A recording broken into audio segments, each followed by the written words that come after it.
You are listening to Dirty Laundry, The Crimes a Country Tried to Hide, written and narrated by Lily Arthur.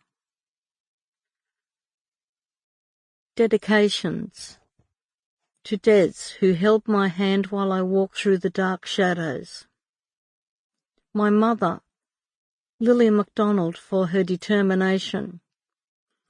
My father, Maurice MacDonald, for his courage. Acknowledgements. Inspired by Diane Welfare, Linda Bryant, Elizabeth Edwards, Wendy Jacobs. Grateful to Stephen Benko, Senator Rachel Seward, Senator Claire Moore, Dr. Geoffrey Rickaby. To those fearless mothers, fathers and adopted children who stood with us at Origins, SPSA, Inc., and my Aboriginal family with whom I share a common cause for justice. Disclaimer. This publication may contain references to Aboriginal people who may be deceased. Although this is a true and personal account of my journey, some of the names of the characters have been changed to protect their privacy. More information can be accessed on www.originsnsw.com. About the author.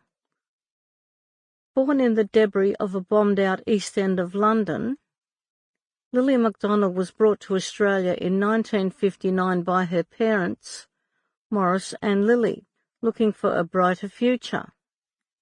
The Promised Land brought nothing but failure for her father, Maurice, who returned to England and left his wife Lily and their 9 children in a foreign country, penniless and alone. The story follows the life of the author, who, at 11, became a state ward and was later forcibly incarcerated in a Magdalene laundry in Brisbane for the crime of being pregnant. Her firstborn was taken from her in the labour ward and adopted out. She struggled for decades, longing for her lost child and the whereabouts of her son's father, Steve.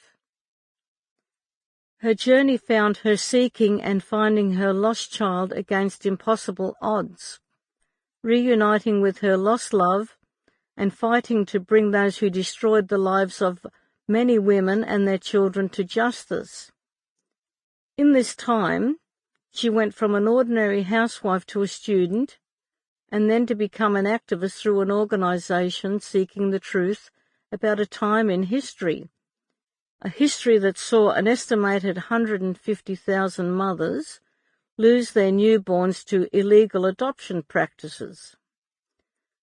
The book is over 30 years in writing and sees the author eventually finding an ending where there may never be one, or maybe the reader will. This is one woman's story, and yet it is the story of many more. Chapter 1. The voice of my psychiatrist is speaking slowly, softly, drifting, floating. He repeats, "You are going down a long set of stairs, lower and lower and lower, slowly descending into the depths of darkness. 1 step, 2 steps. You are drifting back into the past. What do you see?" "I see a little girl in a brown overcoat with a velvet collar," a voice is saying. Then I realize the voice is my own. Slowly, I can see that girl descending the stairs. It's me. I am drifting again, awake. Why is a 50-year-old regressing into the darkness of her past? What has driven me to seek hypnotherapy to find out long-lost memories of my youth? My memory is clouded by a fog that has descended to block out all the earliest years of my life. Sample complete. Ready to continue?